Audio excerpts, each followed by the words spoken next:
Hi viewers, welcome back to Ayudham Arivom. இதுவரை நம்ம ரஷ்யாவின் Su-57 பற்றி பேசினது, அதோடைய ட்ராபேக்ஸ், ஹெசிடேஷன்ஸ் எல்லாத்தையுமே மறந்துடுங்க. இந்த வாட்டி ரஷ்யாவின் Su-57 அப்படிங்கிறது the real 5th gen fighter ஏர்க்ராஃப்டாக வந்திருக்கு. சமீபத்தில் ரஷ்யாவின் UAC யுனைடெட் ஏர்க்ராஃப்ட் கார்பரேஷன் ஆனது ப்ராடக்ட் 177 அப்படிங்கிற ஒரு engine which is a really powerful engine, அந்த இன்ஜினை Su-57 பொருத்தி சோதனையை பண்ணியிருக்கிறாங்க. இது மூலயமா Su-57க்கு உண்மையான ஒரு 5ஆம் தலைமுறை போர் விமான இன்ஜின் அப்படிங்கிறது கிடைச்சிருக்கு. ஆனால் நமக்கு இருக்கிற கேள்வி என்னன்னா, ப்ராடக்ட் 177 இப்போ உருவாக்கப்பட்டிருந்தாலும் ஒரு 8 வருஷத்துக்கு முன்னாடியே Su-57க்கான the real 5th gen stealth engine அப்படிங்கிறத ரஷ்யா உருவாக்க ஆரம்பிச்சிட்டாங்க. AL-51F அப்படிங்கிற இன்ஜின், இல்லைனா IZ-30 அப்படின்னு சொல்லக்கூடிய இன்ஜின். 8 வருஷத்துக்கு முன்னாடியே ஒரு போர் விமானத்திற்கான இன்ஜினை உருவாக்க ஆரம்பித்த பிறகு மீண்டும் எதற்காக ஒரு இன்ஜின்? இந்த கேள்வி நமக்கு வருதா இல்லையா? ஏன்னா இந்த வாட்டி ரஷ்யாவின் கணக்கு இந்தியாவின் Su-30 போர் விமானங்களாக இருக்குது. ஸோ இன்றைக்கான காணொலியில் எதற்காக மீண்டும் ப்ராடக்ட் 177 வந்திருக்கு, இதற்கும் இந்தியாவுக்கும் என்ன சம்மந்தம், இப்போ இந்தியாவை ரஷ்யன் Su-57 கொண்டு எப்படி அணுகிறாங்க அப்படிங்கிறது தான் கிளியராக அண்ட் இன்டெப்டாக நம்ம பார்க்க போகிறோம். நீங்கள் பார்த்து கொண்டு இருப்பது ஆயுதம் அறிவோம். இது இந்திய defence update series. Let's dive into it நண்பர்களே.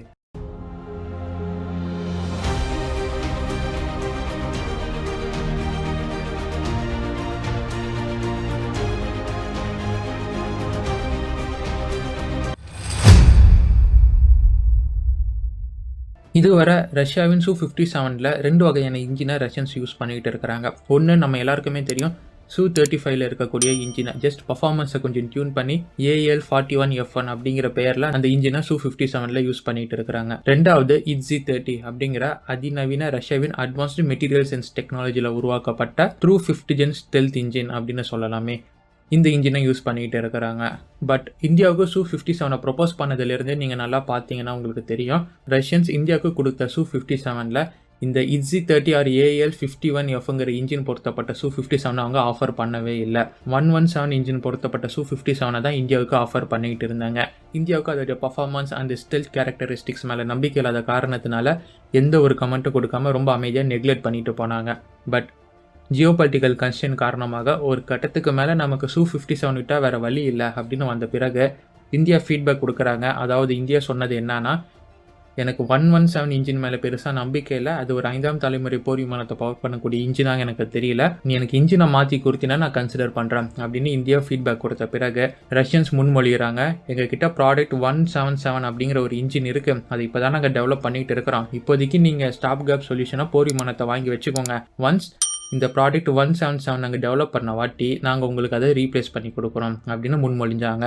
பட் இந்தியா அந்த இடத்துல கிளியராக இருந்தாங்க, என்னன்னா இந்த கதையே வேணாம், நீ புதுசாக ஒரு இன்ஜின் உருவாக்குறேன்னு சொல்கிறேன், அது எந்த நம்பிக்கையின் அடிப்படையில் நான் என் போர் விமானத்துக்கு யூஸ் பண்ணுவேன், ஸோ ஃபஸ்ட் அந்த ப்ராடக்ட்டை உருவாக்கு, அதுக்கப்புறம் உன் போர் விமானத்தில் வச்சு அதை டெஸ்ட் பண்ணி அதோட எவாலுவேஷன் டேட்டா ஷீட்டை கூட அதை நாங்கள் எவாலுவேட் பண்ண பிறகு நாங்கள் ப்ராடக்ட்டை வாங்கலாமா வேணாமா அப்படின்னு நாங்கள் ஃபைனலைஸ் பண்ணுறோம் அப்படின்னு இந்தியா கிளியராக சொன்னாங்க. இதில் இருக்கக்கூடிய மிகப்பெரிய கேள்வி என்னன்னா, ரஷ்யாவின் போர் விமானத்தில் AL-41F1ங்கிற இன்ஜினை பயன்படுத்துகிறாங்க, AL-51Fங்கிற இன்ஜினை பயன்படுத்துகிறாங்க. ஏன் இந்தியாவுக்கு ஆஃபர் பண்ணும் போது AL-51F பொருத்தப்பட்ட Su-57 ஆஃபர் பண்ணல அப்படின்னு நம்ம எல்லாருக்குமே டிஃபால்ட்டாக ஒரு கேள்வி வரலாம்.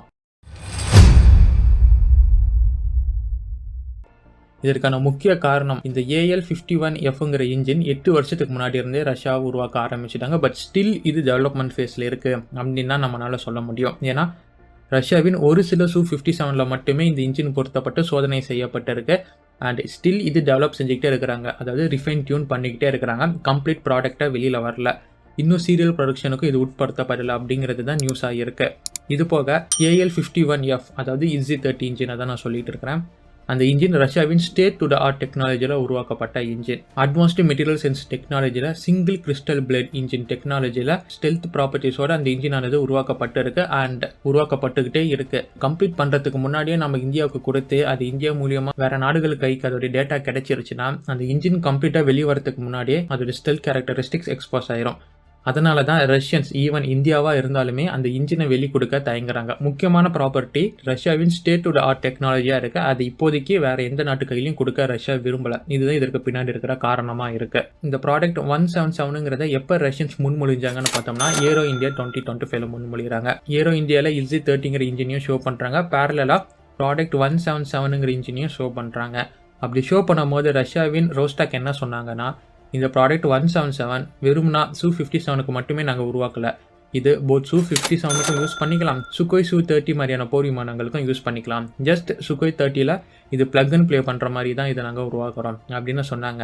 அந்த நேரத்தில் இந்தியாவுக்கு ஸ்ட்ரைக் ஆனது, ஏற்கனவே நம்ம கிட்ட இருக்கிற சுகோயில் பல சுகோய் அதோடைய மிட் லைஃப் தாண்டி போயிட்டு இருக்கும்போது இன்ஜின் ரீப்ளேஸ்மெண்ட்டுக்கு நம்ம போக வேண்டி வரும். அந்த இன்ஜின் ரீப்ளேஸ்மெண்ட்டுக்கு திருப்பி ரஷ்யா கிட்ட போய் நிற்கிறதுக்கு பதிலாக Su-57 வாங்கும்போது இந்த இன்ஜினையும் சேர்த்து வாங்கிக்கிட்டோம்னா நமக்கு Su-57க்கும் பவர்ஃபுல் இன்ஜின் கிடைச்ச மாதிரி இருக்கும், சுகோய் 30க்கும் இன்ஜின் ரீப்ளேஸ்மெண்ட் கிடைச்ச மாதிரி இருக்கும். ஒரே கல்ல 2 மாங்காய் அப்படின்னு தான் இந்தியா சரி ப்ராடக்ட் 177க்கே நம்ம போகலாம் அப்படின்னு முனைப்பு காட்டினாங்க. இந்த 2 காரணம் காட்டி தான் XZ30க்கு இந்தியா போல ரஷ்யன்ஸும் கொடுக்க முன் வரல. சமீபத்தில் ரஷ்யாவின் அந்த ப்ராடக்ட் 177 அப்படிங்கிற இன்ஜின் டெவலப் செய்யப்பட்டு அஃபிஷியலாக Su-57ல் அதை ஃபிட் செஞ்சு சோதனை பண்ணி டேட்டாவும் எக்ஸ்ட்ராக்ட் பண்ணியிருக்கிறாங்க ரஷ்யன்ஸ்.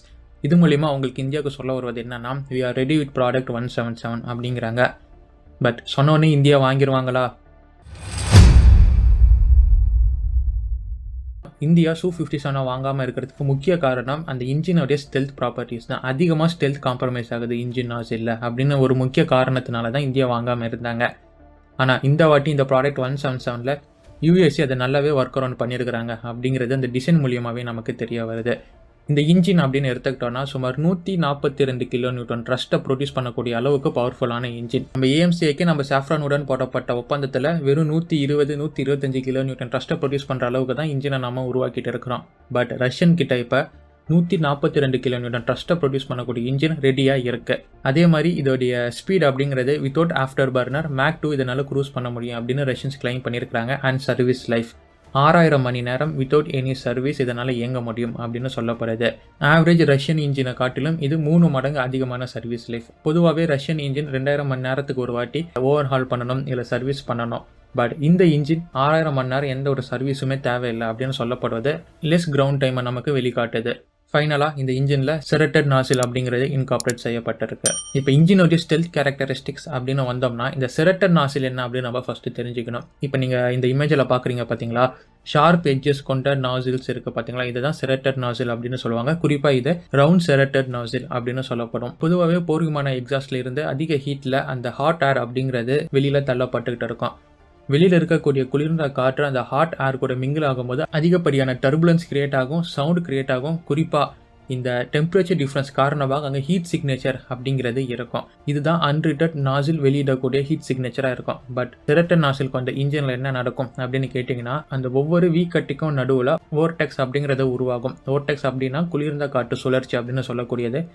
இந்த கோல்டு ஓர்டெக்ஸ் அப்படிங்கிறது ஒவ்வொரு வீக் கட்டிங்கு நடுவிலும் சின்ன சின்னதாக உருவாக்கிட்டு இருக்கும்போது அந்த இடத்துல குளிர்ந்த காற்று அப்படிங்கிறது ஓரளவுக்கு இருக்கும்.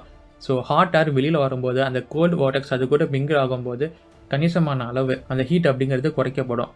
ஓரளவுக்கு குறைஞ்ச ஹீட் அப்படிங்கிறது தான் அட்மாஸ்பிரிக் ஏரில் எக்ஸ்போஸ் ஆகும். ஹீட் சிக்னேச்சர் அப்படிங்கிறது ஓரளவுக்கு குறைக்கப்படும். எந்த அளவுக்கு குறைக்கப்படும் அப்படின்னு கேட்டிங்கன்னா, அன்ட்ரீட்டட் நாசிலை காட்டிலும் ட்ரீட்டட் நாசில் மூலியமாக 30-33% ஹீட் சிக்னேச்சர் குறைக்கப்படும் அப்படின்னு ஆய்வறிக்கைகள் நமக்கு சொல்லுது. இப்போ இந்த செரட்டட் அண்ட் ட்ரீட்டட் நாசில தான் இப்போ ரஷ்யன்ஸ் இந்த ப்ராடக்ட் 177ல இம்ப்ளிமெண்ட் பண்ணியிருக்காங்க. அன்செரட்டட் நாசில ரேடார் கிராஸ் செக்ஷன் அப்படிங்கிறது ஒரு மிரர் மாதிரி ரிஃப்ளெக்ட் ஆகும். பட் இந்த இடத்துல ஷார்ப் எட்ஜஸ் இருக்கும் காரணத்தினால ரேடார் வேவ்ஸ் ரிஃப்ளெக்ட் ஆகுறது அப்படிங்கிறது குறைக்கப்படும். ஸோ வீக் ரேடார் வேவ்ஸ் அப்படிங்கிறது தான் ரேடாருக்கு திரும்ப போகும். இது மூலியமா RCS அப்படிங்கிறதும் ஓரளவுக்கு குறைக்கப்படுது.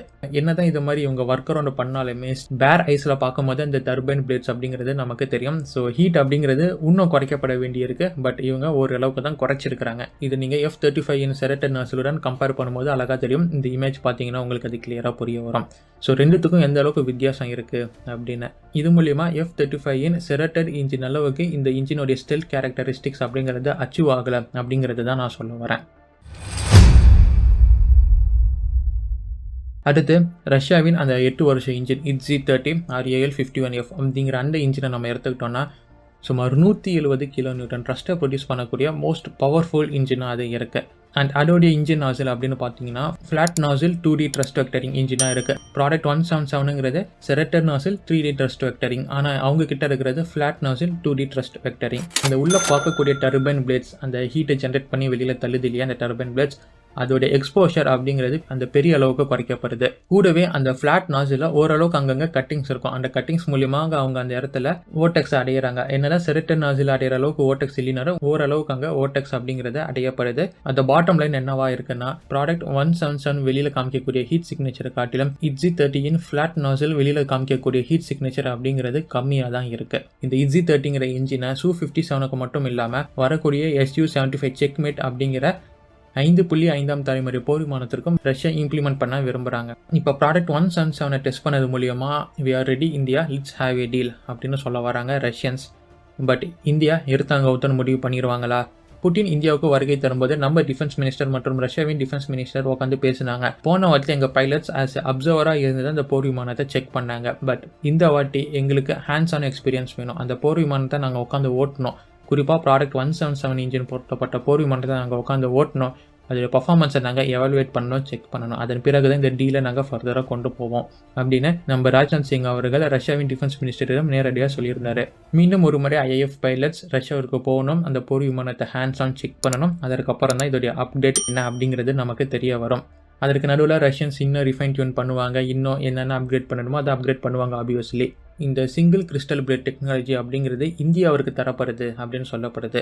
இப்போ இருக்கக்கூடிய இந்த Su-57 ஆனது இந்தியாவின் விமானப்படையில் அடுத்த 50லிருந்து 60 ஆண்டு காலம் அளவிற்கு இதனால் இயங்க முடியும் அப்படின்னு கிளைம் பண்ணுறாங்க. இதற்காக ஓப்பன் ஆர்கிடெக்சர் சிஸ்டம் அவங்க கொடுக்குறாங்க அண்ட் Su-57 சோர்ஸ் கோடு கொடுக்குறாங்க. இது மூலியமா 5ஆம் தலைமுறை போர் விமானத்தில் இருந்து ஆல்மோஸ்ட் 6ஆம் தலைமுறை வரைக்கும் இந்த போர் விமானத்தை இந்தியானால அவங்களுக்கு ஏற்ற மாதிரி கஸ்டமைஸ் பண்ணி டெவலப் பண்ண முடியும் அப்படின்னு ரஷ்யா கிளைமா வைக்கிறாங்க. இதற்கு ரஷ்யா கிட்ட இருந்து சப்போர்ட் வேணும் அப்படின்னா ரஷ்யா கொடுக்க தயாராகவும் இருக்கு அப்படின்னு சொல்றாங்க. என்னதான் இது மாதிரியான ஆஃபர்ஸ் இவங்க கொடுத்தாலுமே இந்தியா தான் ஹேண்ட்ஸ் ஆன் டெஸ்ட் அப்படிங்கிறத பண்ணணும். அதில் இந்தியா சாட்டிஸ்ஃபை ஆனால் மட்டும்தான் Su-57 இந்தியா ப்ரொக்யூர் பண்ணுவாங்க. Sukhoi Su-30 MKக்கும் ஏதோ லிங்க் இருக்குன்னு சொன்னியப்பா அப்படின்னு கேட்டிங்கன்னா, எஸ், இந்தியாவின் சுகோய் அப்படிங்கிறது சூப்பர் சுகோய் ப்ரோக்ராம் அப்படின்னு நம்ம கொண்டு போயிட்டு இருக்கிறோம். ஒரு சூப்பர் சுகோய் ப்ரோக்ராம் நம்ம ஹால் மூலியமாக டெவலப் பண்ணுறது, இன்னொரு சூப்பர் சுகோய் ப்ரோக்ராம் ரஷ்யா மூலியமாகவே நம்ம டெவலப் பண்ணுறது. சூப்பர் சுகோய் ப்ரோக்ராமின் அடிப்படையில் பழைய AL-31Fங்கிற இன்ஜினை தூக்கிட்டு ஹை ட்ரஸ்ட்டை கொடுக்கக்கூடிய இன்ஜினை இந்தியா பொருத்தணும். அந்த ஹை ட்ரஸ்ட்டை கொடுக்கக்கூடிய இன்ஜின் தான் இந்த ப்ராடக்ட் 177 இன்ஜினாக இருக்க போகுது. 5ஆம் தலைமுறை போர் விமானத்திற்கு போதுமான ஸ்டெல்த் கேரக்டரிஸ்டிக்ஸை கொடுக்கலினாலுமே it's enough to make and power India Su-30 MKI. அதனால் ஓரளவுக்கு ஒரு கணிசமான ஆர்டர் இந்த ப்ராடக்ட் 177க்கு இந்தியா கிட்ட இருந்து கிடைக்கும். இதை மையப்படுத்தி தான் இப்போ ப்ராடக்ட் 177 துரிதமாக ரஷ்யன்ஸ் டெவலப் பண்ணியிருக்காங்க, அந்த இந்தியாவுக்கு ஆஃபர் பண்ணியிருக்கிறாங்க. ஸோ இப்போ உங்களுக்கு தெரியும் எதற்காக ப்ராடக்ட் 177 இப்போ வெளியில் வந்திருக்கு அண்ட் EG30க்கும் ப்ராடக்ட் 177க்கும் என்ன வித்தியாசம், ஏன் EG30 இந்தியாவுக்கு கொடுக்க ரஷ்யன்ஸ் மறுக்கிறாங்க, அண்ட் ப்ராடக்ட் 177 வந்தாலுமே இந்தியா Su-57 வாங்க விரும்புவாங்களா அப்படிங்கிற எல்லா டீட்டெயில்ஸுமே உங்களுக்கு இப்போ தெரிஞ்சிருக்கும். அண்ட் கம்ப்ளீட் ஓவர்வியூ உங்களுக்கு நான் கொடுத்துருக்கிறேன் அப்படின்னு நினைக்கிறேன். இதை பற்றி நான் உங்களின் கருத்துக்கள் என்ன அப்படிங்கிறத மறக்காமல் கமெண்ட் பாக்ஸில் கமெண்ட்டாக போடுங்க. அண்ட் இது போன்ற பல அனாலிட்டிக்கல் வீடியோவை பார்த்து தெரிஞ்சுக்கிறதுக்கு ஆயுதம் அறிவோம் அப்படிங்கிற நம்ம டிஃபென்ஸ் நியூஸ் சேனலை சப்ஸ்கிரைப் பண்ணுங்கள் அண்ட் ஃபாலோ பண்ணுங்கள். Until it's signing off from ஆயுதம் அறிவோம் and stay tuned for next video my dear friends. நன்றி, வணக்கம்.